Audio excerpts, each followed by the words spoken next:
বেঁচে থাকা বিশাল বিলাসিতা,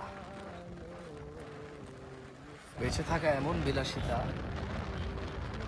বেঁচে থাকা আল্লাহর এমন নিয়ামত যে মানুষ সুবহান আল্লাহ বললে আসমান আর জমিনের খালি জায়গাটা নেকিতে পরিপূর্ণ হয়। মানুষ আলহামদুলিল্লাহ বললে নেকির পাল্লা ভারী হয়ে যায়। বেঁচে থেকে মানুষ আল্লাহুম্মা সাল্লি আলা মুহাম্মাদ দুরূদ পড়লে 10টা নেকি হয়, 10টা গুনাহ ক্ষমা হয়, মর্যাদা বৃদ্ধি হয়,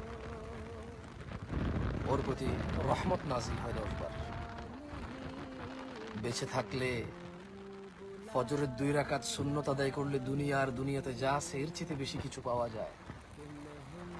বেঁচে থাকলে ফজরে 2, জোহরে 6, মাগরিবে 2, ইশায় 2, মোট 12 রাকাত সুন্নতে মুআক্কাদা পড়লে আল্লাহ সুবহানাহু ওয়া তাআলা জান্নাতে ঘর তৈরি করবে। যে ব্যক্তি প্রতিদিন 12 রাকাত সুন্নত আদায় করবে তার জন্য আল্লাহ একটা করে ঘর নির্মাণ করবে। সুবহানাল্লাহ।